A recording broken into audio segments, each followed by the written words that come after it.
ராஜீவ்காந்தி கொல்லப்பட்டார். அவர் மட்டும் கொல்லப்பட்டாரு. பொதுமக்கள்ல ஒரு 15 பேர் செத்து போயிட்டாங்க. சரி நினைக்கிறேன். கண்டிப்பா கண்டிப்பா. அப்ப அந்த மாதிரி பலர் வந்து காயப்பட்டாங்க. மொத்தமா சொல்றேன்.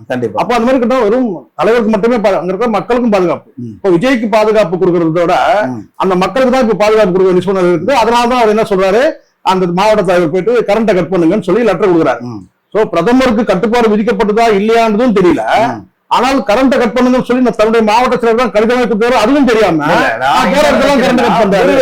ஒருவேளை விஜய் அவர்களுடைய மற்ற 2 குற்றச்சாட்டுகளை புறம் தள்ளிட்டு மூன்றாவது குற்றச்சாட்டுக்கு ஒரு வேல்யூ இருக்கிறதாவே என்ன விஷயம் அப்படின்னா, எனக்கு கொடுக்கிற என்னுடைய கட்சி கூட்டத்திற்கு கொடுக்கிற மாதிரியான நெருக்கடிகளை மத்தவங்களுக்கு கொடுக்குறீங்களான்ற ஒரு கேள்வி கட்டுப்பாடுகள். நம்ம மதுரையில மாநாடு முடிச்சிடறேன் நான். மதுரையில விஜய் அவர்களுடைய மாநாடு, பிரதமர் அவர்களுடைய வருகையை நீங்க எங்களுக்கு ஏத்த ஒரு தேதியில வைங்கன்னு தமிழக அரசு சொல்லிட முடியும். முதல்ல ஒரு விஷயம் நான் முடிஞ்சிருக்கேன். முதல்ல இதை முடிச்சுறேன். கட்டுப்பாடுகள் மட்டுமே பேசப்படுது, தேதிகள் மாற்றப்படவே இல்லை. கட்டுப்பாடுகள் விதிக்கும் போது தேதிகள் மாற்றத்துக்கான காரணங்கள் நிறைய காரணங்கள் உள்ள போய் நம்ம பார்க்க முடியாது. ஏன்னா அந்த சம்பந்தப்பட்ட அதிகாரிக்கு தான் தெரியும் ஏன் அந்த தேதியை மாத்துறாங்கன்றது அவங்களுக்கு தான் தெரியும்.